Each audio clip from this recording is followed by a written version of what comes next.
के पुण्य फले, आओ सब हम प्रयाग कुंभ चले। माघ मकर रवि गति जब होए, तीर्थपति आए सब कोई। पूरे विश्व को जो ये हमारा आप हठ योग से जोड़ रहे हैं, ये अपना अपना भाव है, ये प्रेरणा मिलती है भगवान की तरफ से। ये निरंजनी अखाड़ा एक ऐसा है जहाँ पे आपको well educated engineer, doctor, doctorate किए हुए महात्मा मिलेंगे। मन की बात है, मन का भावना है, मन को जैसी प्रेरणा मिली हमने मन को वैसा ही ढाल लिया। अनादि भवंति भूतानि पर्जन्यो अनुसंभवा, यज्ञादि भवन्तो पर्जन्यो यज्ञ कर्म समुद्भवा। कोरोना काल में जिनकी किडनीज के ऊपर प्रॉब्लम आई, लीवर फेलियर, किडनी फेलियर, तो हमने उनके लिए जब यज्ञ किया और 15 दिन में जो किडनी और जो लीवर है वो रिवर्स हुए हैं। महाराज जी क्या कहेंगे आप, महाकुंभ नगर की जो आभा है वो सभी को अपनी ओर खींच रही है, ऐसा लगता है कि कोई चुंबक है जो पूरे विश्व को खींच रहा है। क्या कहना चाहेंगे महाकुंभ नगर की व्यवस्थाओं को लेकर के, महाकुंभ नगर को लेकर के, और जो देश के कोने कोने से, विश्व के कोने कोने से आ रहे हैं श्रद्धालु, उनके लिए? तपोनदी पंचायती अखाड़ा श्री निरंजनी में आपका स्वागत है। अभी अभी आपने हमारे जो सचिव हैं, अखाड़ा परिषद के अध्यक्ष हैं नरेंद्र पुरी जी, उनसे आपने बात करी है और उन्होंने आपको सारी डिटेल में बताया। देखो, माघ मकर रवि गति जब होए, तीर्थपति आए सब कोई। जैसे ही मकर संक्रांति से सूर्य जो है वो उत्तरायण में और मकर स्वयं अपने घर की राशि में प्रवेश कर चुके हैं और इस दिन के लिए भीष्म पितामह जी ने 18 दिन तक तीरों की शैया पर शयन किया, क्योंकि सूर्य दक्षिणायन थे। गोलाकार में घूमते हुए जिस मकर राशि का इंतजार करने पर ही भीष्म पितामह ने अपने इस सभी इच्छा मृत्यु का उनको वरदान था।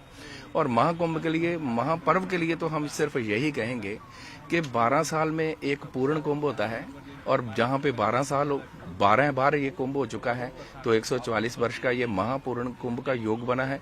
और इस योग के लिए हम तो यही कहेंगे कि आप आध्यात्मिक रूप से, मानसिक रूप से, हमारे यशस्वी मुख्यमंत्री योगी आदित्यनाथ जी ने, हमारे यशस्वी प्रधानमंत्री नरेंद्र भाई मोदी जी ने डिजिटल कुंभ का जो शुरुआत करी है, उससे पूरे विश्व के कोने कोने में वासुदेव कुटुंबकम का जो संदेश गया है, मैं यही कहूंगा कि ये कुंभ अमृत कुंभ है, अमृत स्नान है। अमृत का मतलब ये है कि जब ब्रह्मा जी के कमंडल से निकलती हुई गंगा जी भगवान विष्णु के चरणों को धोती हुई शिव की जटाओं से होकर के सुमेरु पर्वत पर गिर करके त्रिपद गामिनी होकर के बही है, तो ऊपर आकाश में मंदाकिनी, नीचे गंगा, पाताल में, तो एक टाइम पर देव, मानव और दानव उस प्लेनेट के उस योग में स्नान करते हैं। दूसरी बात, हमारे यहाँ पर ये कहा गया है कि 33 करोड़ देवी देव, 33 करोड़ नहीं है, 33 कोटि, 33 तरह के देवी देव हैं।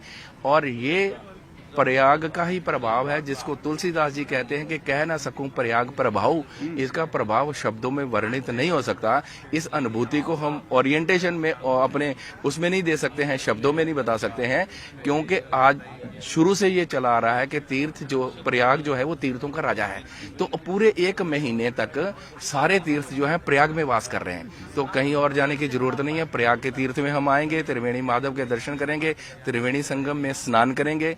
और कहते हैं कि अगर 1000 वाजपेयी यज्ञ करो, 1 लाख जो है वो राजसु यज्ञ करो, और उसके बराबर 1 लाख आप धरती की परिक्रमा लो, उसके बराबर सिर्फ प्रयाग के कुंभ में एक डुबकी लगाने से हमें पुण्य अर्जित होता है। तो हम ये कहेंगे कि शुरू से महात्माओं का एक ही रहा है कि सर्वे भवन्तु सुखिनः, सर्वे सन्तु निरामया, सर्वे भद्राणि पश्यन्तु, मा कश्चित् दुःख भाग् भवेत्। अच्छा महाराज जी, हठ योग को लेकर क्या कहेंगे? हठ योगी का जो संकल्प होता है वो अद्भुत होता है जी। किसी ने अपने हाथ वर्षों से खड़ा किया हुआ है, कोई एक पैर पर खड़ा हुआ है। ये संकल्प क्या होता है, कैसे उपासना होती है, कैसे खान पान होता है? आपने भी जटाएं इतनी लंबी कई वर्षों से बढ़ा रखी हैं, क्या कहेंगे इस हठ योग के बारे में बताइए। देखिए, एक बात बताऊं आपको, योग का मतलब है आत्मा का परमात्मा से योग हो जाना, मिल जाना। हम है जीवात्मा, वो है परमात्मा, और परमात्मा को जीवात्मा से मिलाने वाला है महात्मा।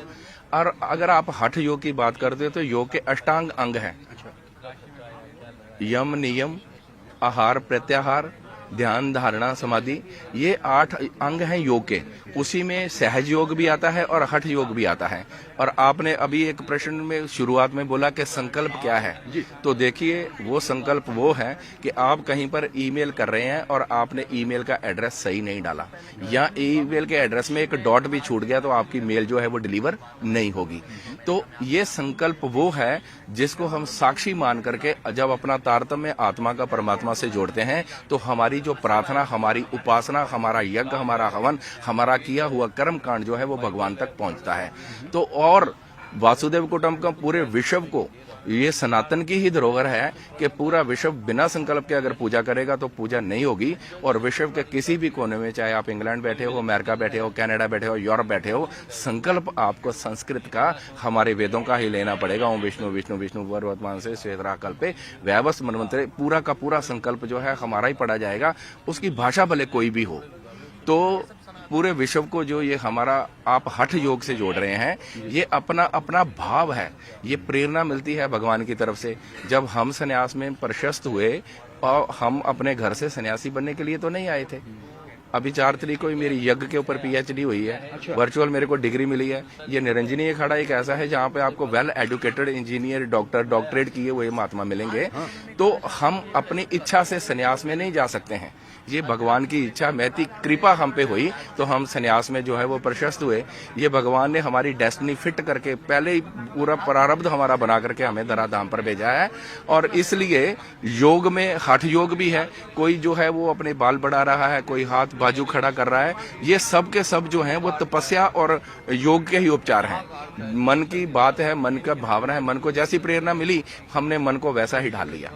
महाराज जी, आपने कहा कि आपने यज्ञ पर PhD की है और ये बहुत बड़ी बात है। महायज्ञ की PhD, हमको लगता है गिनती के लोग ऐसे इस देश में होंगे जिन्होंने यज्ञ पर PhD की है।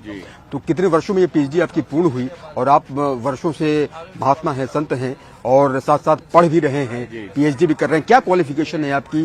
किन विषयों से आपने पोस्ट ग्रेजुएशन किया या ग्रेजुएशन किया और PhD करने का ख्याल कैसे आया? देखिए, मेरी जो संन्यास लेने से पहले की जो एजुकेशन थी वो इलेक्ट्रॉनिक्स इंजीनियरिंग से मैंने करा था, दिल्ली से। दिल्ली का बॉर्न बैटअप हूँ मैं। शरीर मेरा पंजाब से संबंध रखता है, गुरुगति भी पंजाब में ही है। तो जब संन्यास में हम आए और संन्यास दीक्षा ली हमने, संन्यास दीक्षा के बाद हमारी 98 के कुंभ में दिगंबर दीक्षा हुई। दिगंबर दीक्षा के बाद जब हमने इस पे शोध करना शुरू किया कि जब हम दिगंबर जो हैं वो दिगंबर अवस्था में भस्मीभूत होकर के धूनी तपते हैं, तो उसी यज्ञ से मेरे को फिर प्रेरणा मिली और गुरुजनों का सानिध्य मिला। तो तब पता चला कि भगवान श्री कृष्ण जो हैं वो अर्जुन को कहते हैं अनादि भवंती भूतानि पर्जन्यो अनुसंभवा, यज्ञादि भवंत्यो पर्जन्यो यज्ञ कर्म समुद्भवा, कि ये जो पंच भौतिक शरीर है ये अनादि भवंती भूतानि, ये हम इसको भूत कहते हैं। पंच भौतिक, ये भौतिक शरीर जो है 5 एलिमेंट से बना है, ये पंचभूत है। तो इसको सबसे ज्यादा आवश्यकता किसकी है? जल और भोजन की। अनादि भवंती भूतानि, अन्न की जरूरत है। अन्न के बिना तो कुछ भी नहीं है। चलो एक बार को आप अन्न छोड़ दोगे तो जल के बिना आप कैसे रहेंगे? तो अनादि भवंती भूतानि पर्जन्यो अन्न संभव, अन्न के लिए क्या चाहिए? जल चाहिए। और अनादि भवंती भूतानि पर्जन्यो अन्न संभव, यज्ञादि भवंती पर्जन्यो, पर्जन्यो कहते हैं बारिश को। अगर बारिश नहीं होगी तो फिर अन्न और जल कहाँ से मिलेगा? इसलिए हे अर्जुन, यज्ञ कर्म करने चाहिए। तो उसी से प्रेरणा लेकर के हमने नाना प्रकार के जो हमारे मंत्र हैं, अलग अलग प्रकार के जो हमारे यज्ञ के विधान हैं, उसी में आगे बढ़ते हमने वास्तु, ज्योतिष, न्यूमरोलॉजी और यज्ञ के ऊपर ज्यादा शोध रहा। और नित्य प्रति हम जब अपने स्थान पे होते हैं, धुने पे होते हैं, तो सुबह या शाम को हम 2.5 घंटे का यज्ञ जरूर करते हैं। और दिवाली की पूरी रात्रि हम यज्ञ करते हैं। जी, दिवाली की पूरी रात्रि आप यज्ञ करते हैं। यज्ञ पर आपने PhD की है, यज्ञ पर शोध किया है। क्या पाया आपने शोध में? यज्ञ के क्या परिणाम होते हैं, क्या सुखद परिणाम होते हैं वातावरण को ठीक करने के लिए और तमाम अन्य बाधाओं को दूर करने के लिए? यज्ञ एक बहुत बड़ा संस्कार है। देखिए, यज्ञ से एक तरफ जहाँ जितना एटमॉस्फेयर क्लियर होता है उतनी हमारी आत्मा की शुद्धि भी होती है। और मेरा अपना पर्सनल जो मैंने अनुभव किया है वो ये है कि हमारे कुछ भक्त जो हैं वो किसी क्रॉनिक डिजीज से जब गुजरते हैं, कैंसर जैसी, ल्यूकेमिया, ब्लड कैंसर जैसी भयानक गुजारी उनको प्रॉब्लम आई, और कोरोना काल में जिनकी किडनीज के ऊपर प्रॉब्लम आई, लीवर फेलियर, किडनी फेलियर, तो हमने उनके लिए जब यज्ञ किया तो 15 दिन में जिसको वो लीवर ट्रांसप्लांट के लिए लेके जा रहे थे अमेरिका में, कनाडा में, कैलगरी से एडमिंटन रिसर्च सेंटर में लेके जा रहे थे, और 15 दिन में जो किडनी और जो लीवर हैं वो रिवर्स हुए हैं और आज वो बच्चे बिल्कुल ठीक ठाक हैं। कहाँ से पीएचडी हुई है आपकी महाराज जी यज्ञ पर? मेरी असम से हुई है। ये प्रज्ञा ज्योतिष नॉन एकेडमिक संस्था है, जहां से मैंने यज्ञ के ऊपर पीएचडी करी है। और आपने ग्रेजुएशन बीटेक किया, बीटेक इलेक्ट्रॉनिक्स इंजीनियरिंग में बीटेक किया, किस ईयर में बीटेक किया था? और दिल्ली निजामुद्दीन औलिया से मैंने किया था। और पहले मेरी जो फॉर्मल एजुकेशन है +2 की, वो मैंने पंजाब से करी। उसके बाद मैं वहाँ दिल्ली निजामुद्दीन औलिया से करी। लेकिन क्योंकि संन्यास लेने के बाद पिता का नाम और मेरा स्वयं का नाम बदल जाता है, तो वो नाम हम दिखा नहीं सकते। वो नामों का हम सर्टिफिकेट हमारे लिए किसी काम के नहीं है। तो हमने अपना एग्जाम देने के बाद ही अपने आप को सर्टिफाई किया और फिर एमए मैंने करी। एमए महर्षि वेदव्यास विद्यालय गुजरात से करी और फिर ये पीएचडी करी है। और मैं आप सब लोगों को आपके चैनल के माध्यम से बहुत सारा साधुवाद, बहुत बहुत धन्यवाद। आइए जन्म जन्म के पुण्य फलें, आओ सब हम प्रयाग कुंभ चले। अच्छा महाराज जी, एक आखिरी सवाल मैं पूछना चाहता हूँ। आपने बीटेक किया, आपने पोस्ट ग्रेजुएशन किया, आपने पीएचडी की, आपने +2 इंग्लिश मीडियम से पढ़ा, संन्यास आपने धारण किया ग्रेजुएशन के बाद या फिर संन्यास आप पहले ही धारण कर चुके थे? नहीं, मैं ग्रेजुएशन के बाद ही संन्यास ग्रहण किया, लेकिन मैं अपने गुरुजी के संपर्क में शुरू से था। मेरा आश्रम में आना जाना रहता था और धीरे धीरे मेरे को प्रेरणा मिलती गई उनसे। और सडन ऑफ ऑल ऐसा हुआ कि ग्रेजुएशन के बाद जब हम गुरुजी की सेवा में थे, अचानक उनका शरीर ब्रह्मलीन हुआ।